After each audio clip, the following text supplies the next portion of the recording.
بسم اللہ الرحمن الرحیم۔ نبی کریم صلی اللہ علیہ وآلہ وسلم نے فرمایا، زانی عورت میں یہ نشانیاں ضرور ہوں گی۔ زانی عورت کی پہچان۔ رسول اللہ صلی اللہ علیہ وآلہ وسلم نے فرمایا، یہ دنیا انسان کو بہت بھاتی ہے۔ اللہ تعالیٰ تمہیں دیکھ رہا ہے کہ تم کیسی زندگی گزارتے ہو۔ عورتوں کے فتنے سے بچ جانا اور دنیا میں دھت نہ ہو جانا۔ آپ صلی اللہ علیہ وآلہ وسلم نے فرمایا، جو عورت خوشبو لگاتی ہے، کسی قوم کے پاس سے گزرتی ہے اور قوم کو اس کی خوشبو پہنچ جاتی ہے تو یہ بدکار عورت کی نشانی ہے۔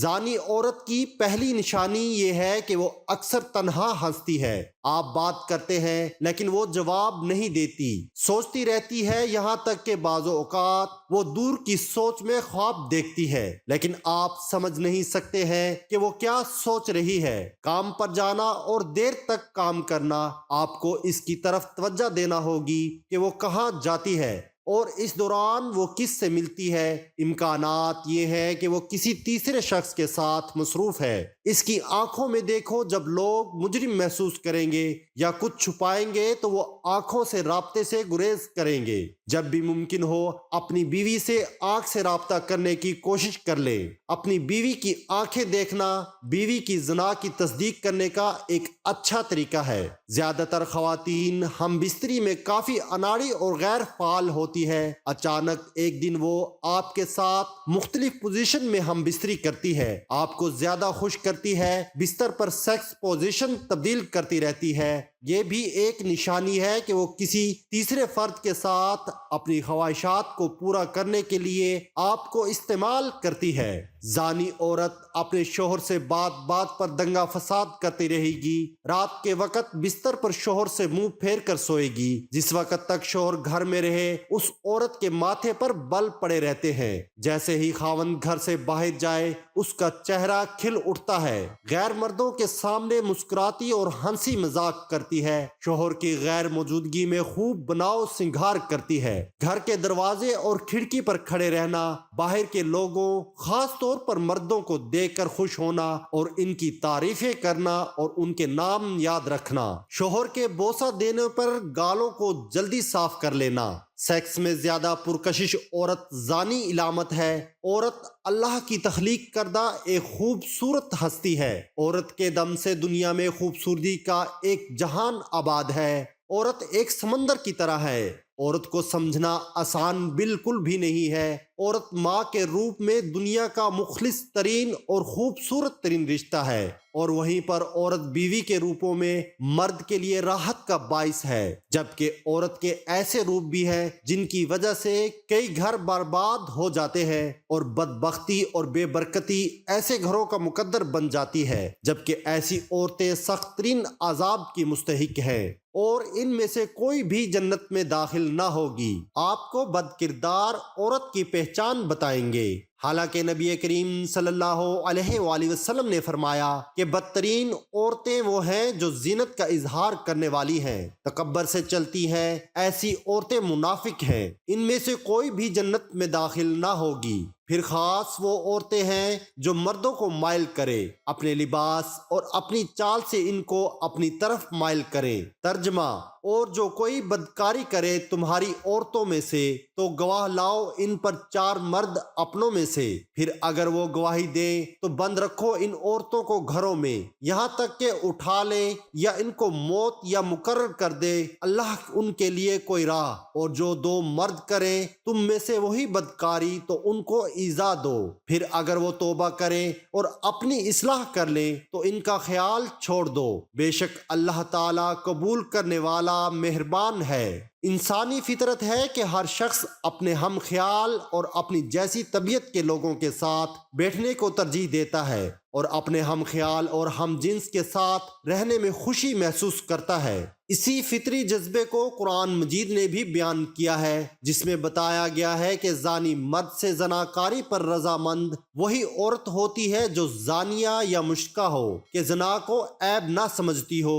ایسی عورت کے ساتھ رہنے کو قبول وہی مرد کرتے ہیں جو اسی جیسا بدکار یا مشرک ہو، کہ زنا کی حرمت کو قائل نہ ہو۔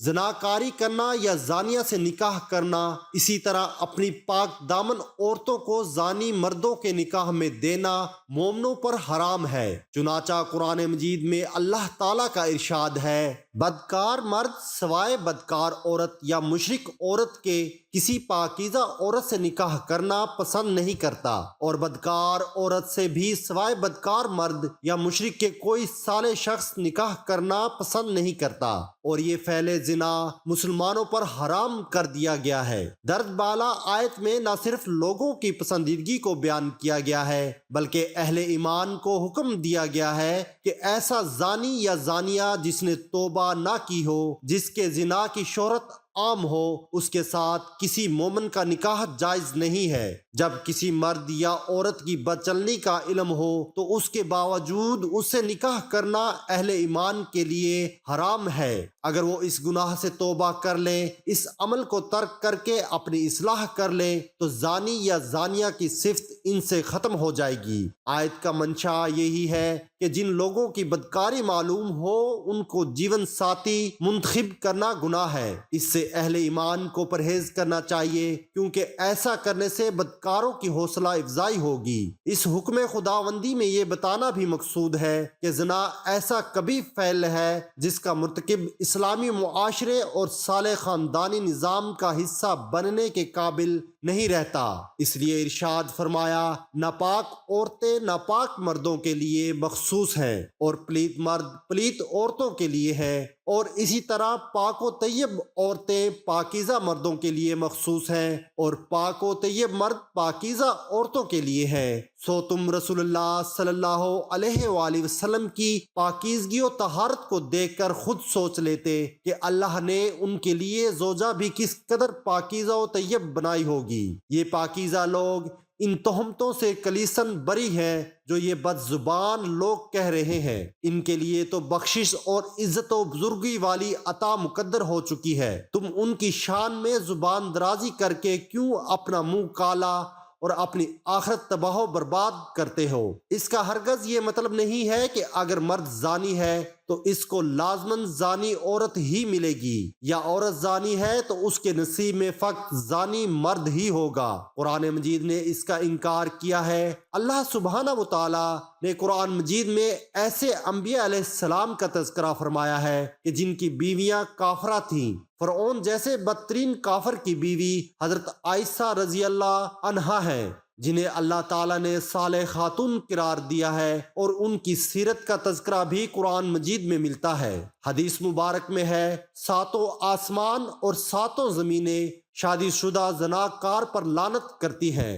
اور جہنم میں ایسے لوگوں کی شرمگاہوں سے ایسی سخت بدبو پھیلے گی جس سے اہل جہنم بھی پریشان ہوں گے، اور آگ کے عذاب کے ساتھ ان کو رسوائی جہنم میں ہوتی رہے گی۔ ایک دوسری حدیث میں ہے، حضرت ابو ہریرہ رضی اللہ تعالی عنہ روایت فرماتے ہیں کہ رسول اللہ صلی اللہ علیہ وآلہ وسلم نے فرمایا، زنا کرنے والا زنا کرنے کے وقت مومن نہیں رہتا، چوری کرنے والا چوری کرنے کے وقت مومن نہیں رہتا، اور شراب پینے والا شراب پینے کے وقت مومن نہیں رہتا۔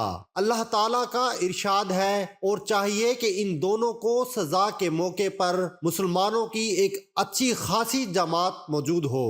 اللہ تعالیٰ نے خود واضح کر دیا کہ زانی شخص اور زانیہ عورت کو سزا دیتے وقت مسلمانوں کا موجود ہونا ضروری ہے، اس لیے کہ یہ عبرت حاصل کرے۔ زنا بہت ہی برا فعل ہے، ہر لحاظ سے قابل مذمت ہے، اس لیے سزا بھی سخت ترین مقرر کی گئی ہے تاکہ دوسرے لوگ اس کبھی اور برے فعل سے اجتناب کریں۔ جب ہزاروں لوگوں کے سامنے اس کبھی فعل پر سزا دی جا رہی ہوگی جو بہت ہی شرمندگی کا مقام ہے، تو جو تماشائی وہاں موجود ہوں گے وہ بھی سوچنے پر مجبور ہو جائیں گے کہ اگر ہم نے بھی ایسا فعل کیا تو کل ہمارا بھی یہی حال ہوگا۔ اصل میں اسلام کا مقصود کسی کو اتنی سخت سزا دینا نہیں، بلکہ ایک پرامن صاف ستھرا معاشرے کی تشکیل کے لیے یہ سب کچھ مقرر کیا گیا ہے، ورنہ زنا کے ثبوت کے لیے آسان شرائط مقرر کرتے تو ہر روز کسی نہ کسی کو سزا ملتی، لیکن اس کے برعکس اسلام نے اتنی سخت شرائط مقرر کیے ہیں کہ شاذ و نادر ہی پورے کیے جائیں گے۔ یہ سزائیں صرف عبرت کے لیے ہیں۔ اللہ پاک ہمیں دین کو سمجھنے اور اس پر عمل کرنے کی توفیق عطا فرمائے، آمین۔ ناظرین، کامنٹ باکس میں اللہ کے 99 ناموں میں سے ایک نام ضرور ٹائپ کریں۔